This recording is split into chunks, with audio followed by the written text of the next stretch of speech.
শুরু করছি রাত ৯টা নিউজ রুম লাইভ। আপনাদের সঙ্গে রয়েছে আমি মঞ্জিরা।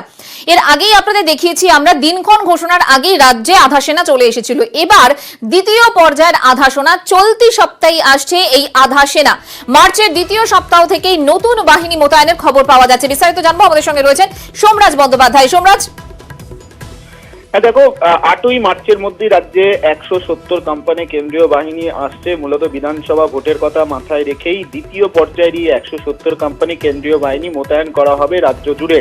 কমিশন সূত্রে খবর, এই যে দ্বিতীয় পর্যায়ের 170 কোম্পানি কেন্দ্রীয় বাহিনী আসবে তার মধ্যে বেশিরভাগটাই কাজে লাগানো হবে রাজ্যে প্রথম দফায় যে সমস্ত এলাকায় নির্বাচন রয়েছে, অর্থাৎ মোট 30টির আসনের প্রথম দফায় নির্বাচন রয়েছে, সেই জায়গাগুলিতেই বেশিরভাগটাই বাহিনী কাজে লাগানো হবে। এই যে 170 কোম্পানি আসছে সেই বাহিনী, কমিশন সূত্রে এমনটাই খবর। 8ই মার্চের মধ্যে তারা রাজ্যে চলে আসবেন এবং তারপর থেকেই এই কেন্দ্রীয় বাহিনী বিশেষত প্রথম দফায় যে অঞ্চলগুলিতে নির্বাচন হবে সেখানেই বেশিরভাগটাই মোতায়েন করা হবে। তারপরে বাকিটা কিছু কিছু জায়গায় মোতায়েন করা হবে, অন্তত কমিশন সূত্রে তেমনটাই খবর। সোমরাজ ধন্যবাদ। এবারের ভোটেও তৃণমূলের প্রার্থী তালিকায় একাধিক তারকা। সূত্রের খবর, প্রার্থী হচ্ছেন সদ্য তৃণমূলে যোগ দেওয়া সায়নী ঘোষ, রাজ চক্রবর্তী, মনোজ তিওয়ারির মতো তারকারা।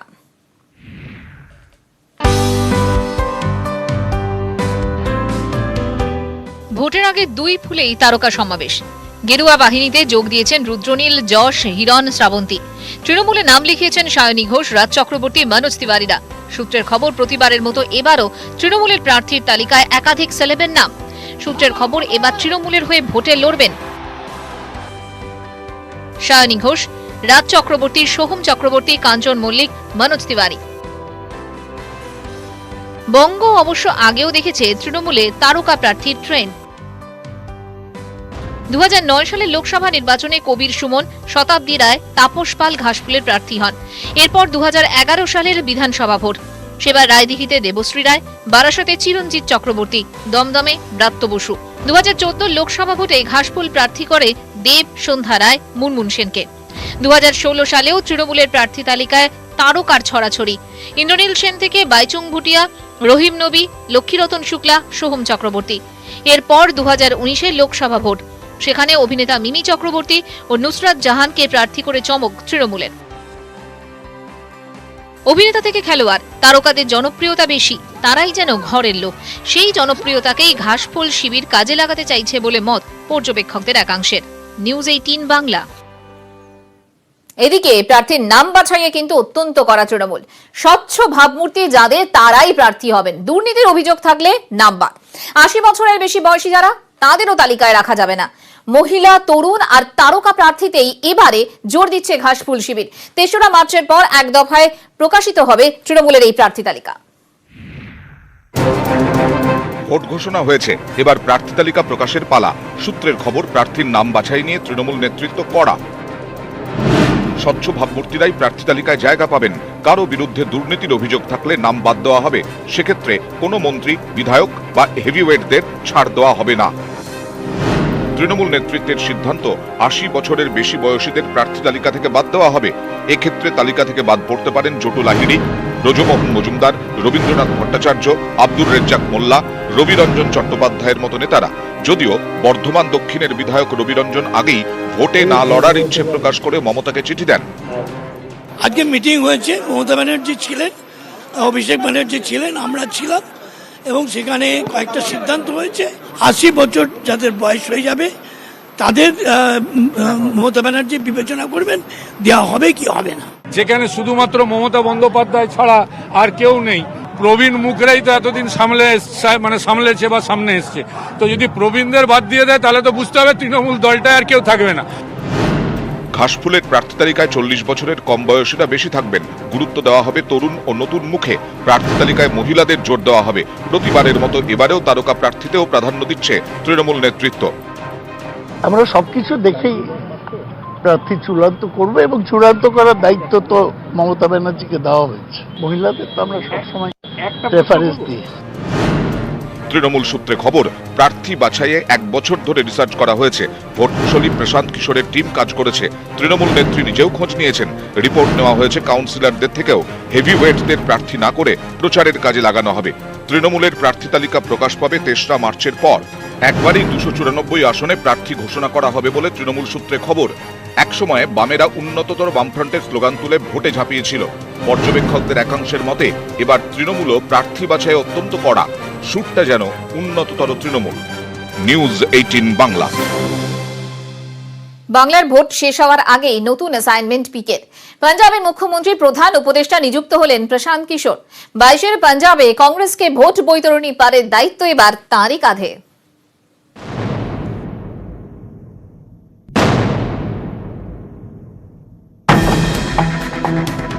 বঙ্গের ভোটযুদ্ধে ব্যস্ত প্রশান্ত কিশোর। তারই মাঝে নতুন অ্যাসাইনমেন্ট।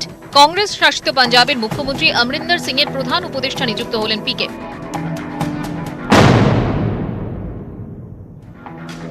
সোমবার অমরিন্দর সিং টুইটারে লেখেন, প্রশান্ত কিশোরকে প্রধান উপদেষ্টা নিয়োগ করেছি। পাঞ্জাবের মানুষের কল্যাণের জন্য একসঙ্গে কাজ করতে মুখিয়ে রয়েছি।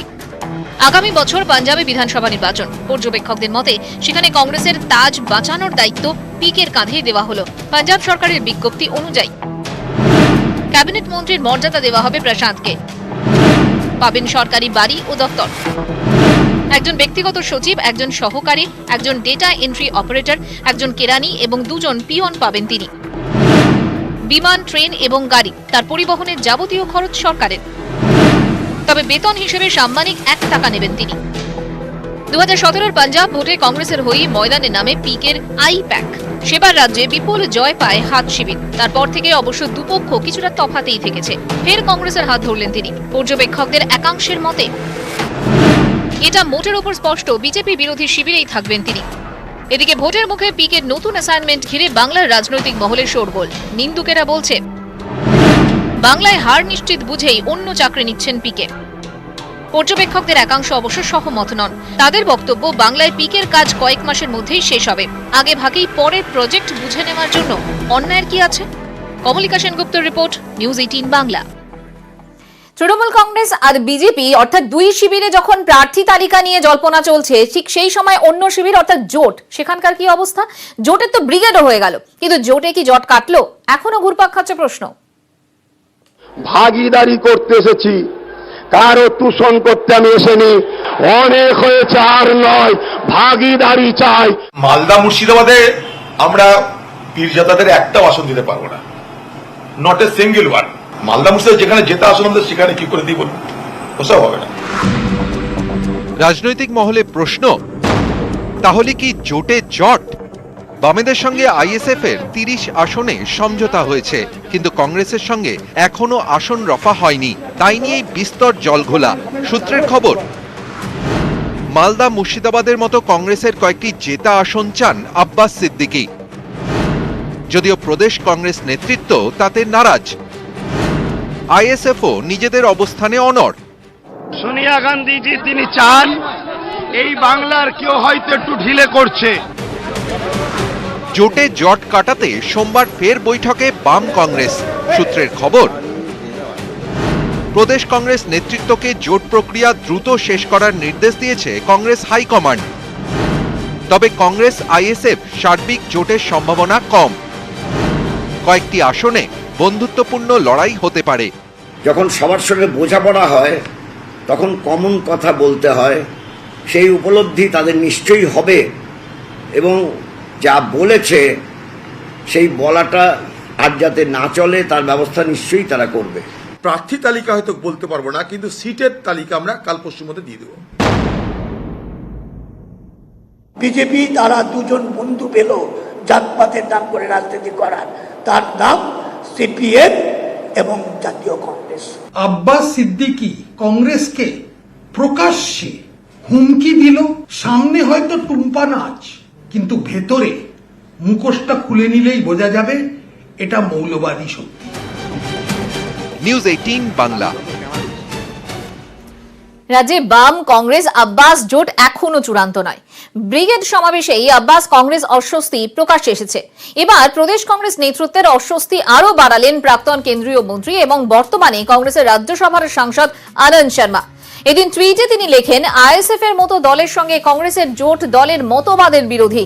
গান্ধী ও নেহেরু ধর্মনিরপেক্ষতার মতবাদ দলের মূল ভাবনা, আর এই ধরনের জোট কংগ্রেস ওয়ার্কিং কমিটির দেখা উচিত। আনন্দ শর্মাকে পাল্টা আক্রমণ প্রদেশ কংগ্রেস সভাপতির। তিনি বলেন, আনন্দ শর্মা পশ্চিমবঙ্গের পরিস্থিতি জানেন না, রাজ্যসভার আসন পেতে কাউকে কাউকে খুশি করতে পারেন।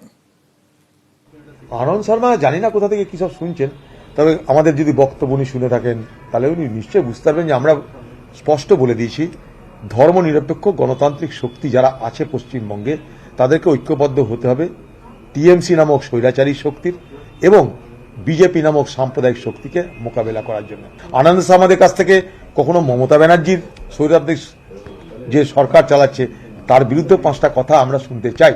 ওনারা এক পেশে কথাবার্তা বলেন, দিল্লিতে থাকেন, বাংলার পরিস্থিতি জানেন না, কাউকে খুশি করার জন্য তিনি বলতেই পারেন রাজ্যসভা সিটটা পরে হয়তো কারো কাছে ম্যানেজ করতে হবে, তাই বলতেই পারেন।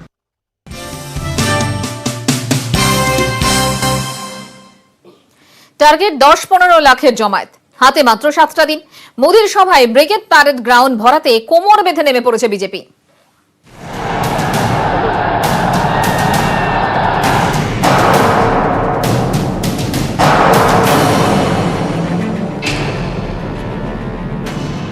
ये तृणमूल ने लेप से बम बंदूक का जो कल्चर उधारी लिया है उसको परास्त करने के लिए मौका।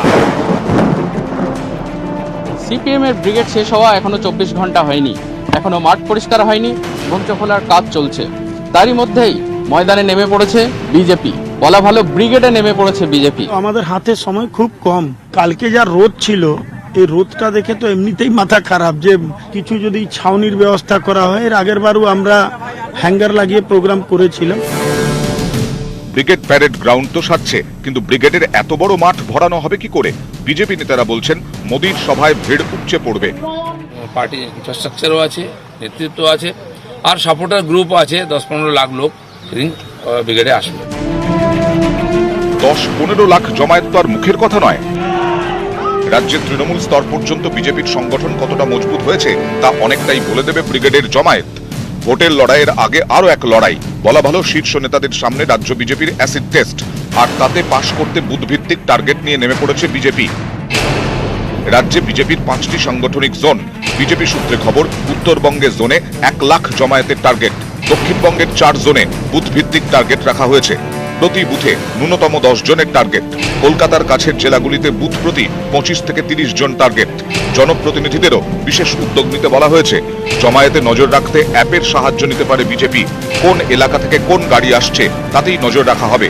বারাকপুরে নাড্ডার সভাতেই অ্যাপের মহড়া হয়েছে। এই ব্রিগেড মানুষের ব্রিগেড, এই ব্রিগেড মামাটি মানুষের ব্রিগেড, এবং এই লড়াইয়ে মামাটি মানুষ জিতবে, তৃণমূল কংগ্রেস হারবে। নির্বাচনের আগে মোদির ব্রিগেড সমাবেশ থেকেই পরিবর্তনের জানান দিতে এখন মরিয়া গেরুয়া শিবির। ক্যামেরায় বিপুল ঘোষ, পিন্টু সরকারের সঙ্গে অর্ণব হাজরা, সৌজন মণ্ডল, নিউজ 18 বাংলা। লক্ষ্য তরুণ ভোটার, 21শে বিজেপির খসড়া ইশতেহারের বড় অংশ জুড়ে নিয়োগে দুর্নীতি আর কর্মসংস্থান থাকছে টেট। রয়েছে সম কাজে সম বেতনের দাবি খতিয়ে দেখার আশ্বাসও।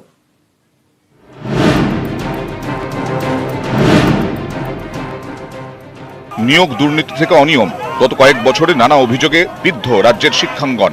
এই ক্ষোভকেই এবার ভোট বাক্সে তুলতে চাইছে বিজেপি। 21-এর ভোটে বিজেপির ইশতেহারের খসড়া প্রস্তুত। সূত্রের খবর, তার বড় অংশ জুড়েই শিক্ষাঙ্গনে দুর্নীতি ও অনিয়মের প্রসঙ্গ। গত কয়েক বছরে প্রাথমিক ও উচ্চ প্রাথমিকের টেট পরীক্ষার্থীদের নিয়োগ ঘিরে নানা অভিযোগ সামনে এসেছে। মামলা হয়েছে, বিক্ষোভ হয়েছে, থমকে গেছে নিয়োগ। সূত্রের খবর, বিজেপির খসড়া ইস্তেহারে রয়েছে সেই প্রসঙ্গ। উল্লেখ থাকছে স্কুল সার্ভিস কমিশন, এসএসকে ও এমএসকে শিক্ষকদেরও। বিজেপি ক্ষমতায় এলে দ্রুত তাদের দাবি দেওয়া নিষ্পত্তির আশ্বাস খসড়া ইস্তেহারে। সম কাজে সমবেতনের দাবিও খতিয়ে দেখার আশ্বাস বিজেপির। পার্শ্ব শিক্ষক এবং চাকরি প্রার্থীদের লাগাতার বিক্ষোভে আগে থেকেই অস্বস্তিতে তৃণমূল সরকার। ক্ষোভের আঁচ পৌঁছেছে খোদ মুখ্যমন্ত্রীর বাড়ির নিরাপত্তা বলয় পর্যন্ত।